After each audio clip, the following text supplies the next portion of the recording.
معزز سامعین گرامی قدر، پہلا سوال یہ ہے کہ جب امام نماز پڑھا رہا ہو تو نمازیوں کے آگے سے گزرنا کیسا ہے؟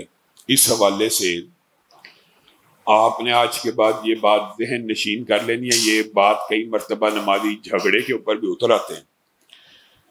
جب کوئی نمازی اکیلا نماز پڑھ رہا ہو اپنے آگے سترا رکھے، اور یہ اس کی ذمہ داری ہے وہ سترا رکھے، اور اس کی ذمہ داری ہے کہ وہ پلر کے پیچھے یا ستون کے پیچھے نماز پڑھے، یہ اس کی ذمہ داری ہے۔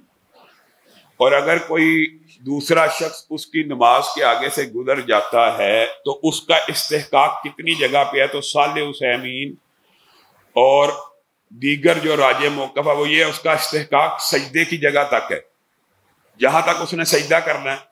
اور بعض علماء کا یہ جو موقف ہے کہ اگر وہ سترہ رکھے بغیر پڑھ رہا ہے تو پھر وہ جتنی حد نگاہ ہے وہاں سے بھی بندہ گزرے گا تو اس کو نہیں گزرنا چاہیے، جھگڑا کرے۔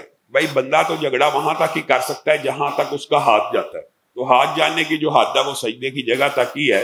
ایک بندہ آدھے میل سے یا 1 میل کے فاصلے سے گزر رہا ہے تو اس کے ساتھ وہ کیسے جھگڑا کرے گا، کیسے اس کو روکے گا؟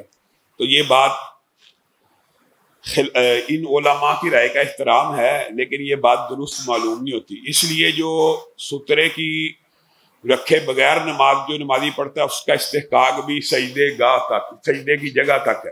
اس کے بعد سے کوئی، اس کے پیچھے سے کوئی گزرتا ہے تو وہ گزر جائے۔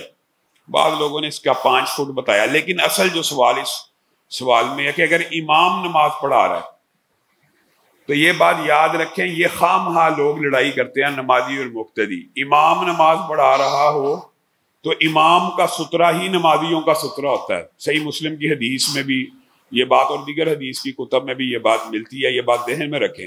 امام نماز پڑھا رہا ہے، امام کا سترہ سارے پیچھے والے نمازیوں کا سترہ ہے، تو کوئی شخص اگر ان نمازیوں کے آگے سے گزرتا ہے صف پوری کرنے کے لیے، صف میں کوئی جگہ نمازی آگے پیچھے ہوا اس کو مکمل کرنے کے لیے، مائک یا ساؤنڈ سسٹم کو ٹھیک کرنے کے لیے، یا کسی انتظامی مجبوری کے تحت، تو اس کو نہیں روکنا چاہیے، اس کو بالکل نہیں روکنا چاہیے۔